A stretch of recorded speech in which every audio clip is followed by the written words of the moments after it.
Picture this, a corpse in a Qing dynasty robe, arms stretched straight out, hopping towards you. And the only way to survive is to stop breathing. That's not a fever dream. That's the jiangshi, the Chinese hopping vampire. And in 1985, a first-time director took that piece of folklore and built a film so good it spawned an entire genre overnight. The director was so terrified it would flop that he stood outside the cinema on opening night, waiting to hear if the audience would laugh. Spoiler alert, they did. This is the story of Mr. Vampire. And here's what makes this one special before we even get to the plot. Mr. Vampire was directed by Ricky Lau, his directorial debut in fact, and produced by the one and only Sammo Hung. And it didn't just succeed, it exploded. It kicked off the jiangshi craze that swept Hong Kong for the rest of the decade.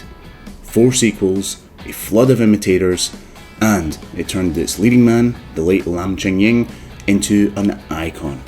He plays Master Cao, the stern, one-eyebrowed Taoist priest, and that character became so beloved, he'd play versions of him for the rest of his career.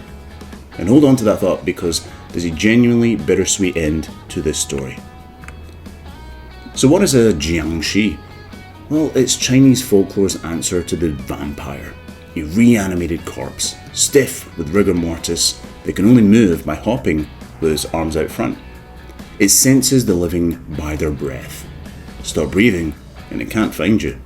That single rule of hold your breath is the engine of half the comedy and all the tension in this movie. So what is this movie all about then?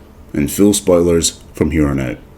Well, Master Cao is hired by a wealthy businessman to dig up and rebury his father, who's been dead for 20 years. The problem? Dad was buried in a spot with terrible feng shui, and instead of resting peacefully, he's come back as a jiangshi, a hopping terror. The vampire breaks loose, kills his own son, and sets his sights on the businessman's pretty daughter, Ting Ting, played by Min Li. From there, it spirals gloriously. Cao has 2 apprentices, the bumbling Man Choi, played by Ricky Hui, and Chao Sang, played by siu-ho.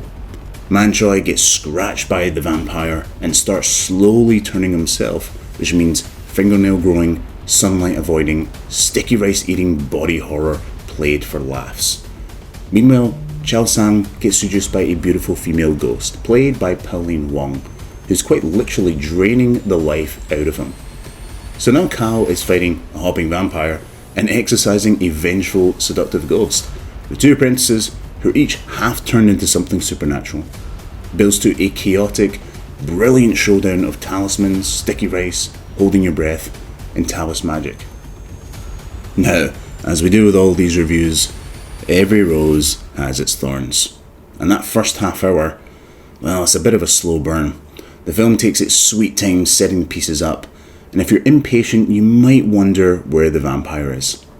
But stick with it, because once the supernatural pieces start to kick in, Mr. Vampire becomes a perfectly tuned machine. Horror, slapstick, and genuinely great kung fu all firing at once. That balance is the magic in this movie. Most films can't do one of those tones well, but this one juggles 3 without dropping anything. And here's why it matters beyond just being fun. Mr. Vampire didn't invent the hopping vampire, but it's the film that codified the genre. The stern master and the idiot apprentices, the blend of kung fu and comedy, the folklore played for entertainment instead of dread.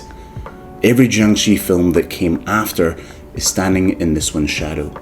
It earned a pile of Hong Kong Film Award nominations, including a Best Supporting Actor nod for Lam Ching-ying.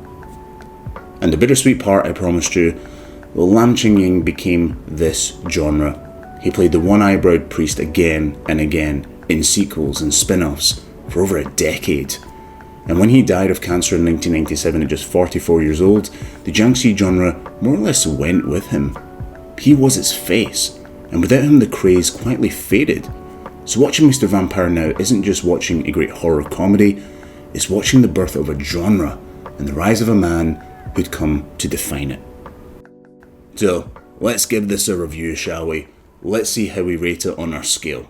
And let's go through the 4 categories as per usual. So, action and choreography, it's gotta be a knockdown. This is a Sammo Hung production. The fights and physical comedy are sharp, inventive, and genuinely impressive. Story and characters, it's a bit connected, the plot is really an excuse to hang set pieces on, and that slow start does cost it a bit, but Kao and his hapless apprentices are a joy to watch. Star power and performance, you gotta give this a top rating, flawless Intercept. Lam Ching-ying is the movie. Stern, funny, commanding, a star-making turn, and you can see why it defined his career. Legacy and rewatchability, again, flawless Intercept. It launched an entire genre. You cannot rate that any lower. So overall, this has got to be a knockdown. The slow first act and the thin plot keep it just shy of a flawless Intercept, but for sheer influence, charm, and that impossible three-tone balancing act, this is a knockdown, and essentially viewing for anyone who wants to understand Hong Kong cinema. So tell me, what did you think of Mr. Vampire? Do you think it gets the best rating of all? Let me know. Cheers, and here's to the next one.